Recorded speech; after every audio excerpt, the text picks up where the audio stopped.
What's up, everyone? So, we are working on the CTS-V again. Doug's over there hiding. Yep. Basically, we spent some time researching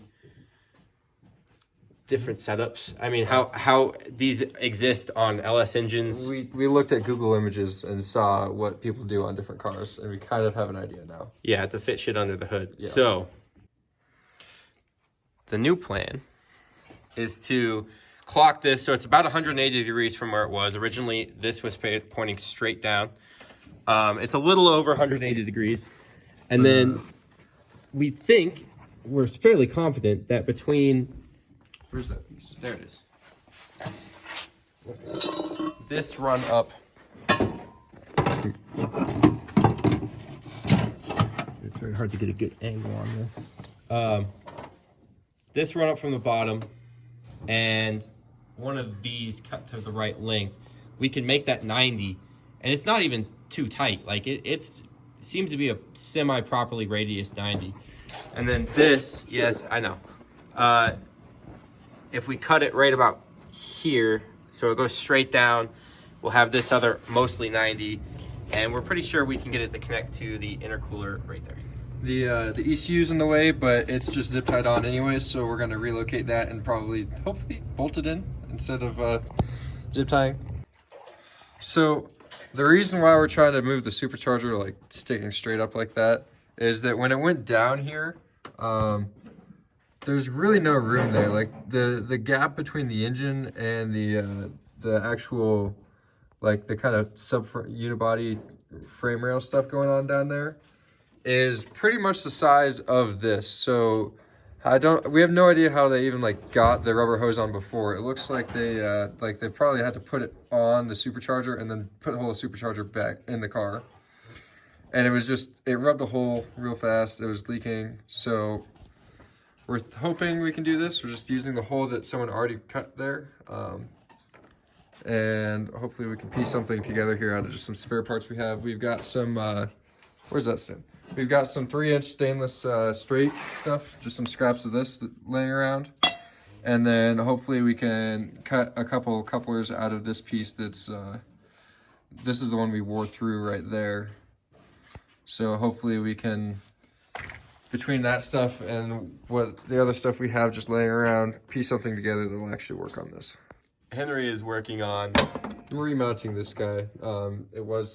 We took it off trying to figure out what we wanted to do last time we worked on it, and then putting it back on, and then we'll clock this how we want it and see if we can't piece together some of this crappy tube that it came with. It's like steel tubing that's been cut and welded in like 4 different spots or more, and then they wrinkled, like painted it with the wrinkle coat, whatever crap you can buy at AutoZone. So we're going to do more of the same, but with a MIG welder. They actually bothered to TIG weld it. We're not. We don't have one of those yet. So we're going to make it worse. So I was pulling the ECU out, and we found it actually is held on by one bolt, kind of very loosely.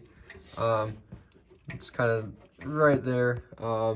Very bendy bracket going on here. So we'll pull that off. We'll just kind of let it hang until we... figure out exactly what we want to do. This is kind of what I've got going on right now. That's a really, really tight 180 coming out of the Pro Charger, but you know, it's sketchy, but in all honesty, it should work. It's not gonna flow great, but it's also a Pro Charger that's, it's gonna force air through it. It'll be fine. It's not like it's kinked or anything. And the whole intake is like 3-inch. It doesn't need to be nearly that big for the amount of power we're trying to make. So that should be fine. It comes down here. I think I'm going to cut it right above where it comes through right here and flip it about 180. Just rotate it about 90 degrees. So it kind of kicks it towards the intercooler right there. And then we should be all right. So, I got the piece of metal here marked where we want to cut it and try and rotate it, but our vise doesn't open wide enough, so we're going to try and like clamp it to the table and do some janky shit. Good enough.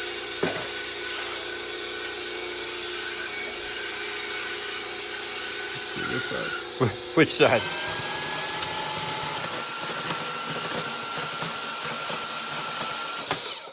Hey, hold up that blade for a second there. Oh yeah, it's got a couple teeth left. Let's see. There's one.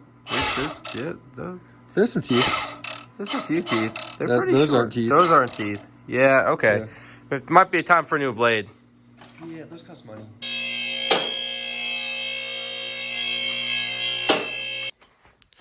Hey, Henry.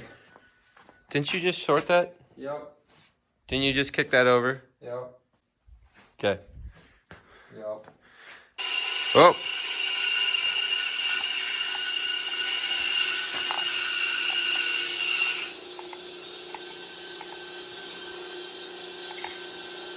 This came on the car, and I believe we got a video of it earlier, but it's very sticky because it was completely covered in electrical tape to try and mitigate all the holes in it. Let's see. That was one. There's a couple more on it. He's trying to cut them out.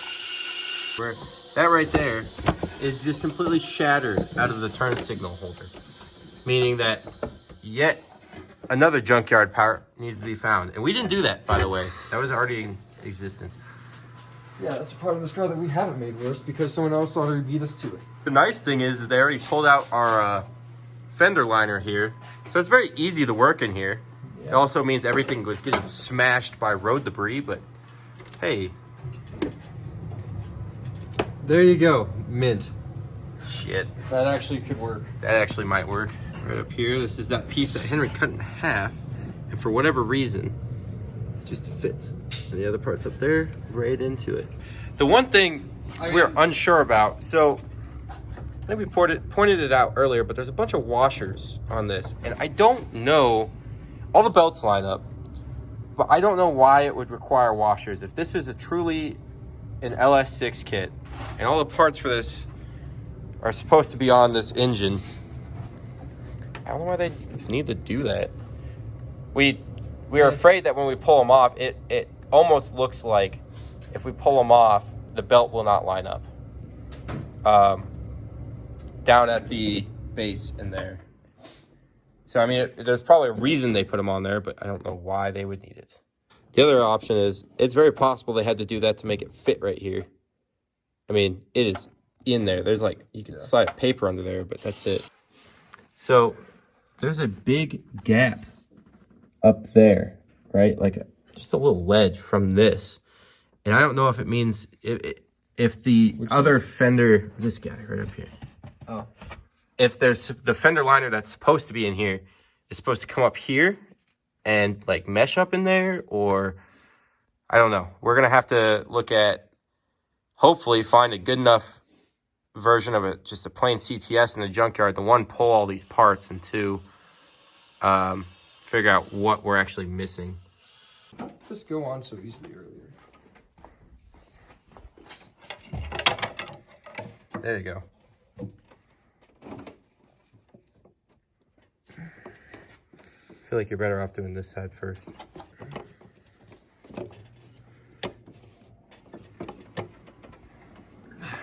Wow.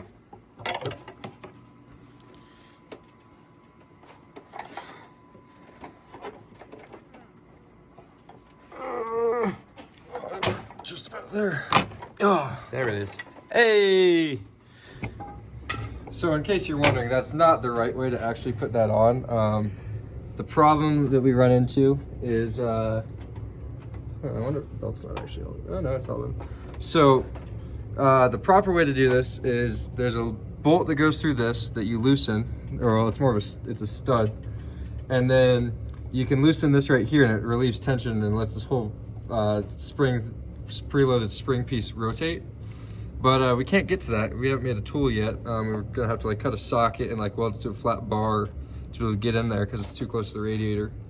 So for now, pry bar and force works. We now have, we just got the intake all clamped together now. So instead of going down between the engine and the kind of frame rail there where there's absolutely no room, Just go down through there. This same pipe somehow went down through there. Yeah.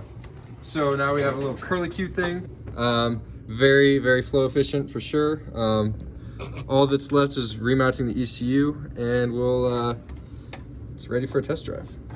See if we actually make boost this time.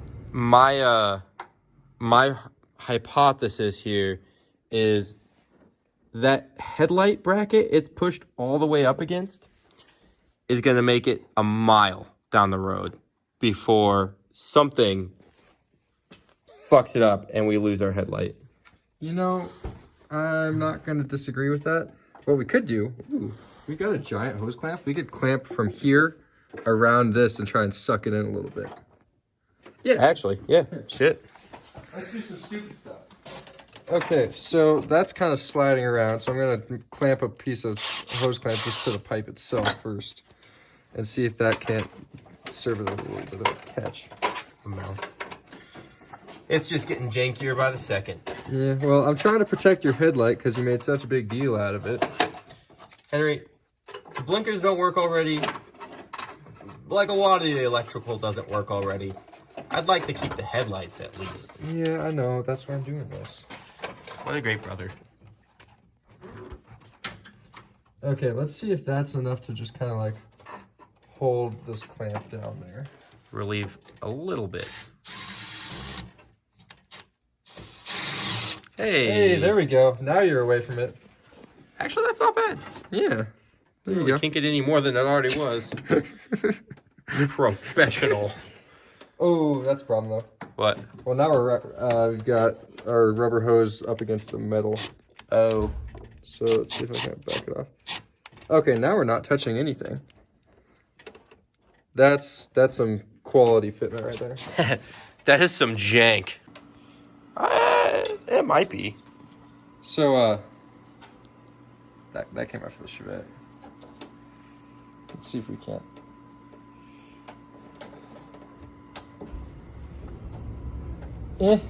Kinda? No. Yeah, well, we'll get one later. We'll Gotta fix this. Yeah. Yep. Yeah. Okay, you ready? Yep. Go for it.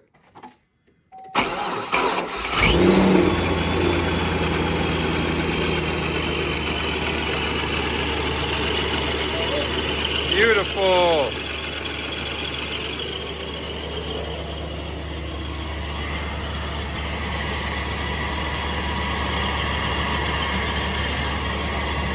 Yep. We're pumping air.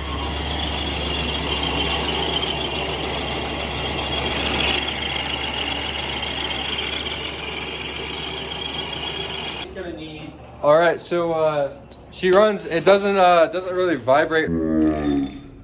She runs, it doesn't really vibrate Or rock or anything like that to where it's going to hit anything. So I think we're pretty good. We said we were going to actually like bolt it up and make a nice bracket. I lied. I'm just going to zip tie it in place kind of where it was before. We're also going to do something else here. So I bought some turn signal bulbs. Let's see if I can get it right up in there, right? And these are all completely broken. And I was like, shoot, you know, how am I going to get this bulb to stay up in there? There's the fog light connector. Just shove that up in there. But, yeah, I got my industrial hot glue gun here.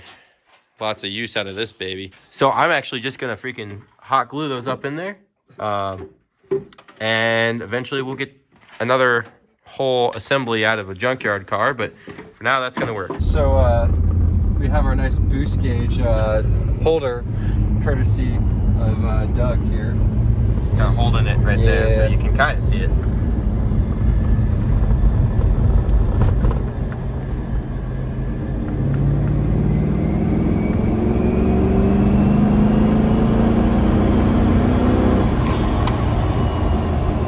PSI. We are at 0. Now, we didn't get it above 3,000 RPM, but I assume it should be getting some boost by then. So maybe we got something else going on too. very possible. I found out why we weren't making boost. This guy right there came off. Not connected at all. Yeah, that's no longer connected. We'll hit that with a little bit more torque, and hope it stays on. Hopefully just a little bit of a tighten on that will help that. Yeah, sure. I also fixed the turn signals, fixed, but forgot to replace the fuse. So I'm going to do that too. And we're going to go out for another test run. Okay, so test 2. We're back in the car. Actually tightened the hose clamps this time. Yeah, you know, tends to work a little bit better that way. And then AJ moved the floor mat so you can actually get full throttle. Oh yeah, the floor mat was in front of the throttle. Yeah. Which I think was actually our big problem because it was slow.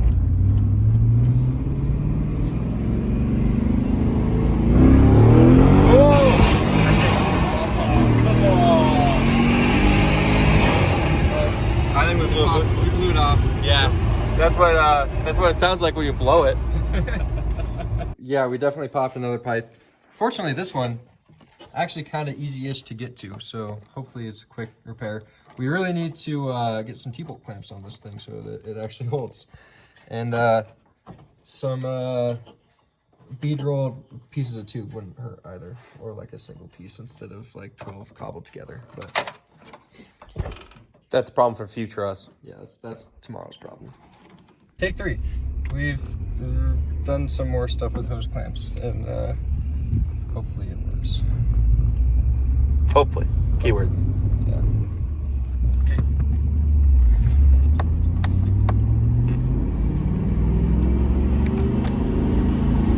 Hey, hazards work. How do I turn this off? That's Alex. It's on the center of the dash. Oh, that was me. Trying to brace my hand on the dash here.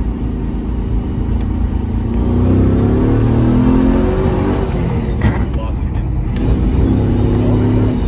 Yeah, definitely lost it. Well, we made what, 6 psi, 8 psi? Yeah, I might have hit 8. Okay. Well, I think we need to try again tomorrow after we bead roll some pipes. Yeah, we're gonna have to go get the bead roller from your work and. Yep. Shit. So close. Yep. Oh well. We will probably get back on this tomorrow. I said, let's do a pull. I gotta pull this over here real quick. Oh Jesus! There's the charge pipe that he fucking spit out and ran over. The whole thing. The whole fucking thing. It's just on this son of a bitch. Good morning. Early this morning, Henry got up and went over and pounded out our previously run over and flattened. It's straight-ish, but it looks like we might not actually need it too. Yeah. So he was at his work and he found a piece of scrap. What do they think? They think it was off of a 6.0. 6.0 power stroke. A power stroke. Yeah. Charge piping. Charge pipe. But it was all beat up and cut up and it was in kind of a weird shape. It ended up with a tight 90 on one end and a long straight down there. And it appears that it's long enough. We'll be able to cut out at least one of our one connector. one connector. So we're working on that. We might have to go make an AutoZone run. We might have to weld up something, modify something, but this is looking a little more promising. Okay, so We lied. we lied. We're not going to AutoZone. Henry just dug through some parts, i.e., we pulled some pieces off the Mustang supercharger. I mean, it wasn't being used anyways. It's in the trunk, so it's not too bad. Yeah, we'll get back to that at some point. The Mustang is still going to happen. There's the cage for it. It is going to be a sketchy cart at some point, but we happen to have a 3-inch piece, and somehow it just kind of freaking fits up in there. It's even the ends were bead rolled already, I think. A little bit. I want to touch them up a little bit, but Yeah, it's pretty good. pretty good. Went down from 4. You said 4. It was 4 We pieces had like originally. 4 pieces like coupled together awkwardly on the intake. Now we're down to 2, so that's pretty good. And the best part is it was all free. Well, We paid free this time. Yeah, we paid for it at some other point in time. We're going to check that one and then start reassembling this, I think. Yeah. Actually try it. All right. So we kind of figured something out here. You can see it's going a little bit. Basically, the problem that we ran into is that this is really wide compared to the other set of crimpers, so it's trying to move twice as much metal at a time. So it just takes a lot of force. Found out if we just put it in a vise like this, you can just kind of crank it in, and it goes just fine. There you go. Bead rolling, freaking Slowly but surely. 4 millimeters at a time. I mean, it doesn't look pretty, but it works, so. Yep. And this is spare parts racing. It doesn't need to look pretty. I mean, look at, well, I guess everything in here is not bad. Look at that Volvo. That's not pretty. Here's something ugly. There it is. Ugly duckling. Me? Me? Yes, you. It is you. So, Got tired of the vise. Came up with a little bit of engineering here. Leverage. So, got our garden tool in our hands here. And,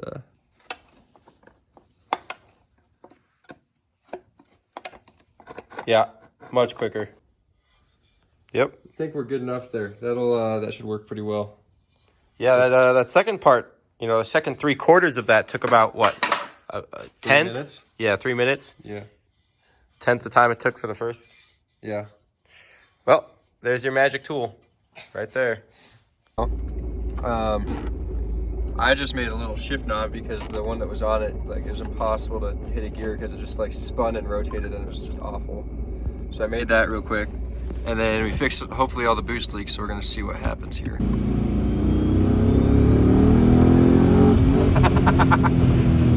That was a spin. Yeah, no, tires got squirrely there at 3,000 RPM. Oh God. Okay. Now that we got this on, we can at least have them go tune it, and we can start playing around with a couple things.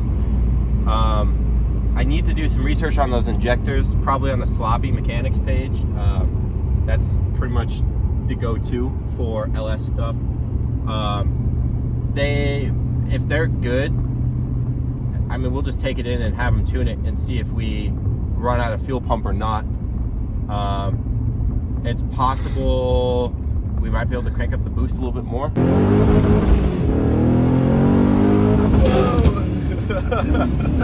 Still missed third. That was first, but it tried to go into a gear. Holy cow.